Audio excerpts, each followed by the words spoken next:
Hey, what's up everybody? BDO44 coming at you with another video. Alright, so Game 5 is in the books between the Lakers and the Grizzlies. The game took place at FedEx Arena, and the Lakers went down 116-99. The series will extend back to LA for a Game 6. If you guys watch my halftime video, then you already know that I'm just going to refer you to previous rants to kind of give you an understanding of what it is that I'm thinking right now. Because everything that I have to really say has already been said in every way and form and fashion throughout the course of this season. We were just once again able to display to the national fan base and the international fan base who doesn't really watch the Lakers every night what we do every night, which is find the stuff that least likely will work and attempt it. And then when it doesn't work, live with the results. And so I would tell all of Laker Nation, anyone that follows me, that I legitimately think our franchise and our team wanted to win this series back at home or extend this playoff so that they could have that home game. I really believe that. That's what I saw. I saw this team strategically put itself in a purposeful disadvantage that it couldn't pull itself out of. Proceed to watch Anthony Davis completely erase that deficit.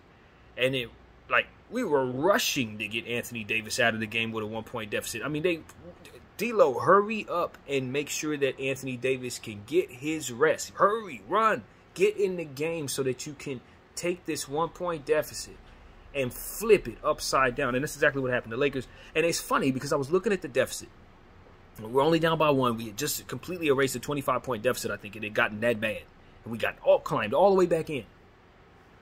And it was like, it was so incredibly important as the ball had been sidelined for whatever reason that we hurry up and get D-Lo in the game. Coach was like, hurry, like, get him. And I'm like, why are we trying so hard to make this substitution? And the substitution was to get Anthony Davis his rest. And as soon as we made that specific substitution, the Grizzlies went on a run of like 19 or 20 straight points. And I'm like, that's why. Because our plan to lose the game wasn't working. Anthony was botching the entire thing by being too efficient. So what we needed to do was put Troy in the game. I think we subbed out Anthony Davis for Dennis Schroeder so that we could be just small enough to continue our losing ways, and proceeded to do so. So that's what I saw, man. I saw the team from top to bottom, with the exception of Anthony Davis shooting so very well, and Austin Reeves getting to the line, trying his very best to get to the line. And also D-Lo. I think D-Lo did some good things in the second half, trying to make some plays, getting his numbers, getting his assists. Other than that, I really genuinely believe the team was trying, as an organizational decision, to lose this basketball game. I ain't kidding. I'm not playing with you. I'm serious as it gets. I'm very serious. We shot 10 of 39 3-point shots. Rui Hachimura, this is another tea leaf that makes me believe that this was an organizational scheduled loss. Rui Hachimura was subbed into the game. He went 3 for 3. No fouls, no turnovers, nothing else. Just made 3 shots. And our coach proceeded to sub him out and put in something that proceeded to make sure that it proceeded to not work. We subbed him out to get something in that didn't work and only gave him 21 minutes on the night. When we subbed him out, he was 3 for 3. So essentially, we got away from something that was absolutely working, 100% working, for some reason or another. You see what I'm saying? And what we were doing tonight was looking for opportunities to try things that we have seen time and time again not work. Troy Brown and Malik Beasley rotation lineups. We know that that's not going to work for us, especially on the road. It's terrible. It rarely gives us any chance. We left three ball handlers on the floor and left LeBron James to be the center out there for a good portion of the time. We were asking Vando to be a playmaker, asking him to be a 3-point shooter. It was just a lot of stuff that has low percentage chance of succeeding. We were like, okay, let's see if we can get Beasley open. Oh, no, that's not working. Great. And getting away from stuff that did work. And so for me, it was just like, okay, the team is trying to lose. If you're trying to lose, in my opinion, what I need you to do is not have Anthony Davis and LeBron James out there. You know what I'm saying? So that we don't waste their health. and risk them getting hurt, because that will blow up the entire plan of extended playoffs and all that if you don't have those stars.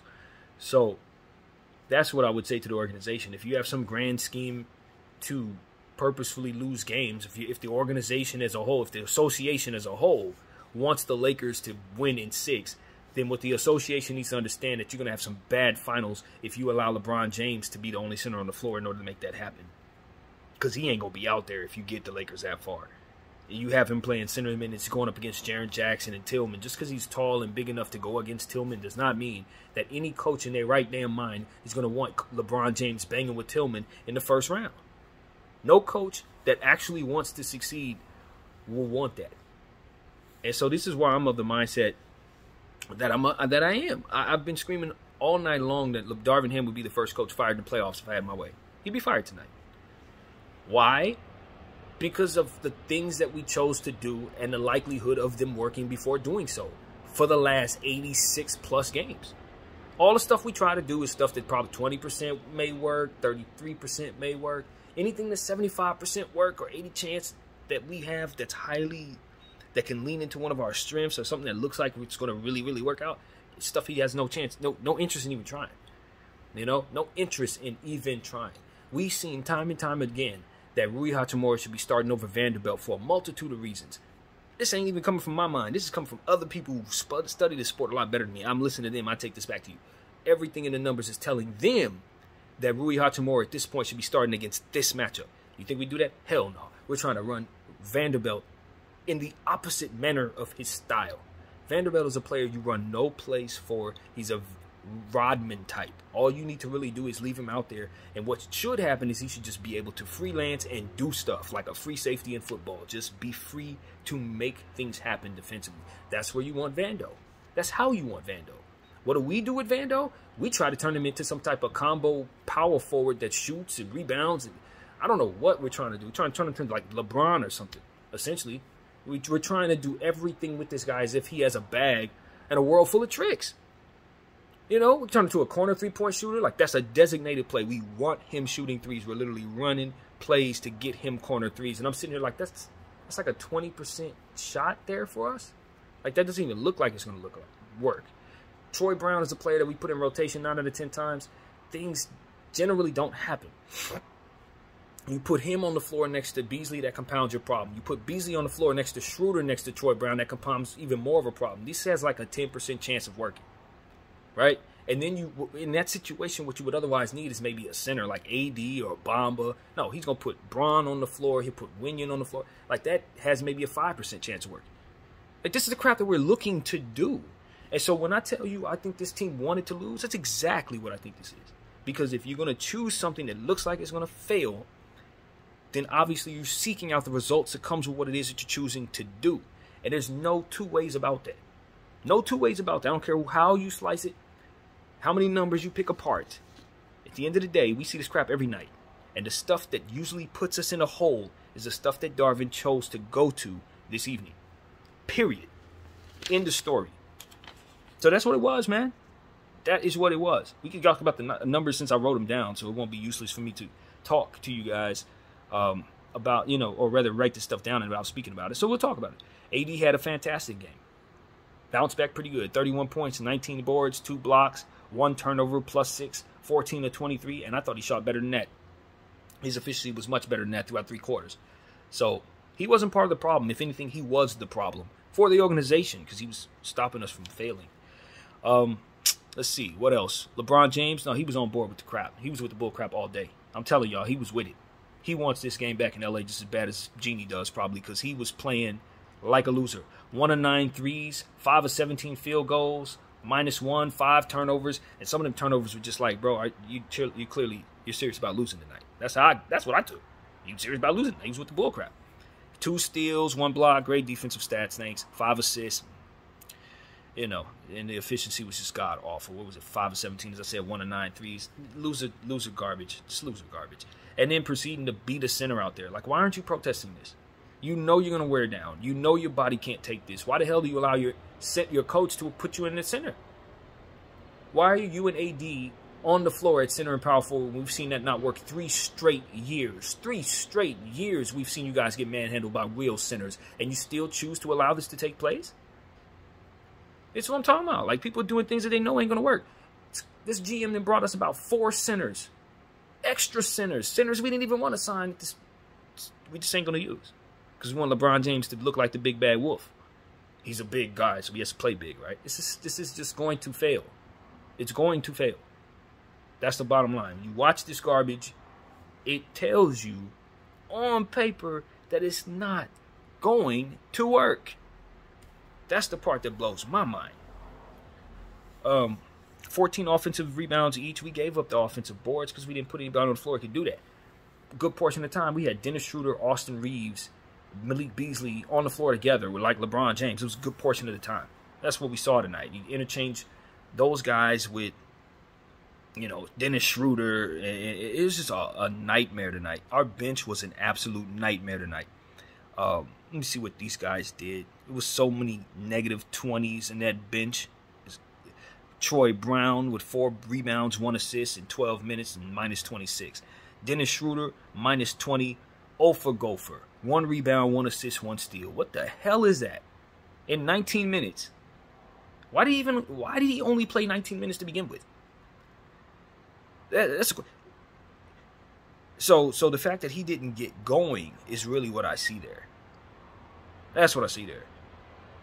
But nevertheless, put the ball in everybody's hands but his, and then proceed to let him finish shot clock violation situations where he's heaving up a 3-point shot in a corner or something in a small ball lineup where he's not even asked to be a point guard. I mean, what the hell is he even doing out there? You got him playing a 2 or something? It's stupidity.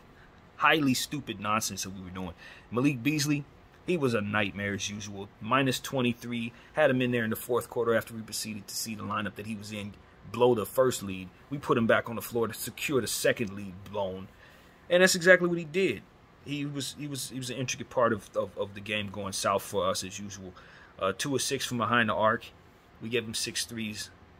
I don't know why he's even on the floor. Every rotation we put him in, except for maybe 1 or 2, looks like it's likely to succeed. So that would explain why you see him so much. Gabriel, we put him on the floor to be a small ball center. The only thing that he probably can't do well, we put him in there to do that. That's the only thing we put him in there to do. And for insult to injury, we subbed Lonnie Walker in with like 7 minutes to go in a 14-point game. As if he sucks or something, like he deserves to be treated that way. This was just disrespectful in every way. It was disrespectful to the fans to have us watch this when we know that you don't want to win the game. The schemes that you put on the floor weren't even close to competitive. You know what I'm saying? You set yourself up for failure, and then you proceed to watch it fail. Darvin Ham ain't called a single timeout. That's another clue that they intended to lose as a franchise. He put crap on the floor that looked like it's going to fail, and then proceeded to watch it fail without any cease, as if it was successful. Because it was, because that's exactly what he wanted it to do. That's why you didn't see any timeout, ladies and gentlemen. Everybody's sitting up here saying, why didn't Darvin call a timeout? He would have if we started scoring. He would have if we would have went on a scoring streak. For sure, he would have called a timeout. And he'd have put something on the game fast as hell, just like he did with that D-Lo substitution, to assure that our lead never manifested. So, yeah, this was a scheduled loss for the Los Angeles Lakers. No different than the Christmas Day game against Dallas. No different than in many other games that we gave up. Denver game where we load managed. Houston game where we refused to put a center on the floor. All the different games that we lost on purpose, this is one of those. That's what it was. And you can give Memphis credit if you like. I mean, they had some players who played excellent. They took advantage of the small ball strategy that we laid out for them. Desmond Bane was awesome. 33 points, 5 assists, 10 boards, plus 18. John Morant, 31 points, 7 assists, 10 boards. JJ, 10 points, 18 points, 10 boards. Sensing the theme there. All of those players had 10 boards. You know why they had 10 boards? Because everybody on the floor was short as me. That's why they had 10 damn boards. Dylan Brooks was 3 of 15. 2 of 10 from 3 points. -7. It's a good game for Dylan, if you ask me. Let's see. And the guy, what's my guy's name? I can't read my writing here. But, yeah. Hurt shoulder for the best 3-point shooter on their squad. Unfortunately, Luke Kennard. We'll see if it carries over into the next game, but he definitely had that iced, and he had hit 2 threes on the night. So they only allowed him to attempt 3 threes. Yet again, another game where he only attempts a couple shots, which is counterproductive for them. But it didn't hurt too bad because we rolled out the carpet for them on this strategy, just like they've rolled out the carpet for us in 3 strategies. I think this has been a bull crap series, ladies and gentlemen. I think this has been fixed the whole time, and they're both teams in on it. I've seen strategy that proves to me that neither one of these teams necessarily wanted to dominate it. They did want it to be a certain thing, but it definitely wasn't dominant. When I see the other coach sub in Zaldama and Conchar, and Kenny Lofton can't get on the floor, when I just seen Kenny Lofton go for 45 points in the last game he played regular, he's good enough to dominate, like completely dominate throughout the G League to the point where he becomes the Rookie of the Year in the G League. You sign him to a contract and you can't put him on the floor when you need him the most, when he is the one thing that I know the Lakers couldn't stop if we tried. It's the thing you proceed to not ever do. It's like, this is bullcrap, y'all. What are we watching? What is the modern NBA today? What are we watching? Because you can't teach me the game of basketball and then proceed to strategize backwards and think I'm just supposed to sit here and not have anything to say about it. As a fan, it doesn't make any sense. You can't teach me the game and then do it backwards. Watch, have it fail, and then just like, oh, we just move on to the next game. This is fine. No, this is not fine. This is not fine. People are doing things that are purposefully garbage when the seats are $10,000 a piece. But I guess it made the home fans happy, didn't we, NBA? They made sure their fans walked away happy. They won't have a problem buying their tickets for playoff games next year because they may walk away victorious, even when they shouldn't. This is garbage. And I'm glad I have a voice to talk about it. It's a bottom line. And look, LeBron James is in on this garbage because I saw him throw the ball away when he was sitting on the ground. No basketball player with any cachet, any thought in their head is going to do what he did on the floor in the first quarter. You're not going to do that. Least of all when you're one of the greatest players to ever do it. That's not going to happen. Your instincts alone ain't going to let you get a ball up in that situation. You're not going to throw the ball away. You're going to call a timeout since we have 5 of them. It's the first damn quarter. Or you're going to let somebody tie you up so that it at least secures the fact that you have a chance at not giving away the damn possession. And if you do throw the ball away, you're not going to throw it into a sea of the other team's colors. This was garbage, man. Garbage. 1 of 9 threes. He knows he's a 10% three-point shooter in the series. Why is he attempting 9 if not for the desire to see him break off the rim? I'm telling you. I'm telling you. You can't run certain schemes on me. People trying to get the bag out here. They have no interest in being competitive. They trying to scam people out of money that are betting on these damn games. A lot of y'all thought the Lakers was going to win because on paper it looks like the Lakers going to win. Especially if you don't pay close enough attention to the team. But I'm telling you, they do this every night. They do this every night. At a million different ways to succeed with this awesome roster this GM put together. And we are pushing the worst possible stuff to the front of the line in the playoffs. And I can't think of no other reason than the desired result, just like I've been screaming all year. So that's what I'm screaming right here. Hopefully with a bigger audience since it's a damn playoff. So y'all know this frustration, this ain't today's manifestation of frustration. Compounded of 2 years of watching my franchise do this nonsense with small ball crap that doesn't work.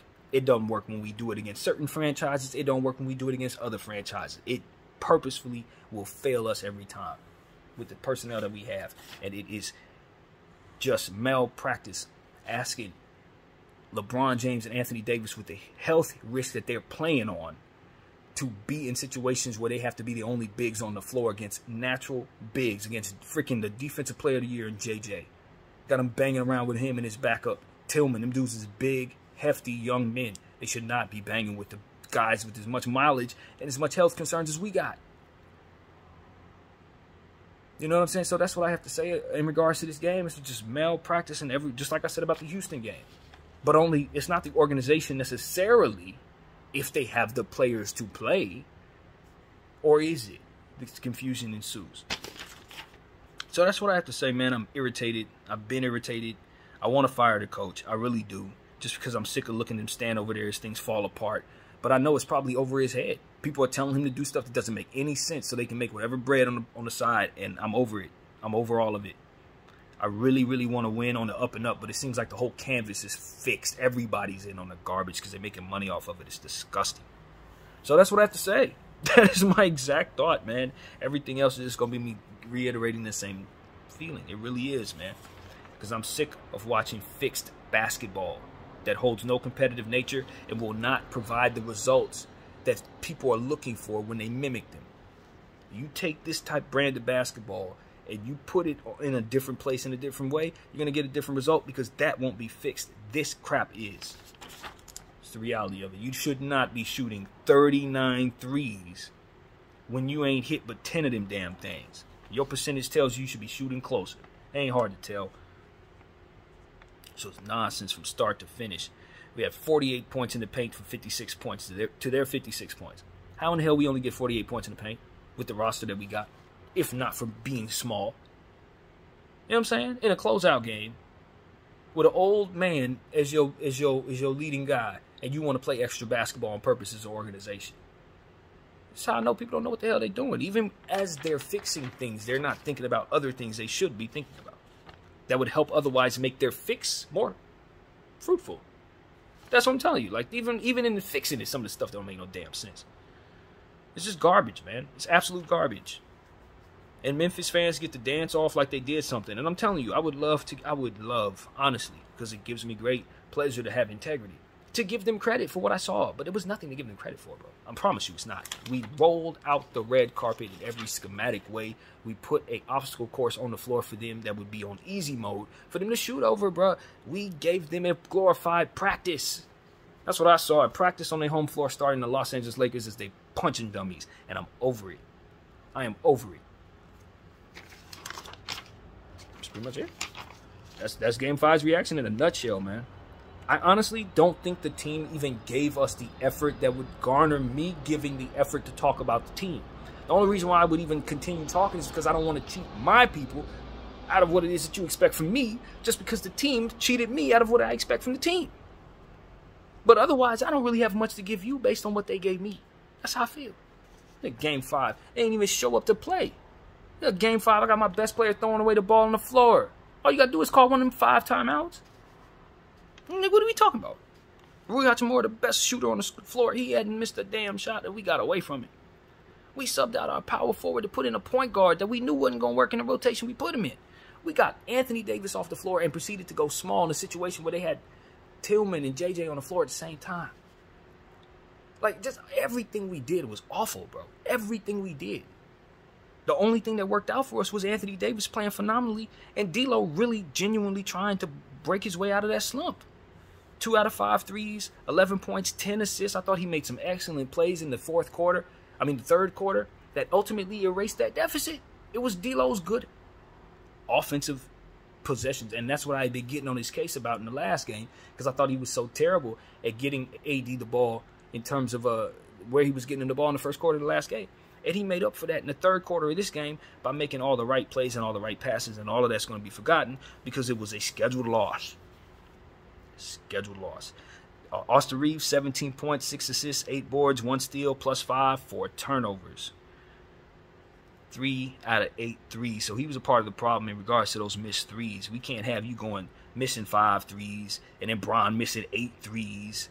You know what I'm saying? That's going to hurt. That's going to hurt the team. So we won the rebounding total some miraculous way, 54-52. We would have won it by 30 if we actually used our roster properly. Shot 75% from the free throw line. That's never what we really want to see there. To say I'm disappointed would be to describe something that otherwise would bring you the idea that I thought something else was coming. I'm not disappointed. This is what I knew was coming. This is what I told y'all was coming 3 months ago.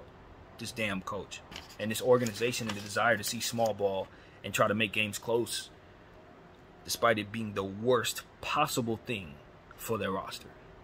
But they got to have that extra home game. It's the playoffs. We got to get that extra $1 million revenue that comes from all them seats in a game 6. But I'm telling you, you're going to remove all the 6s and 7 from the next rounds too by forcing us to play extra basketball with these fragile-ass players.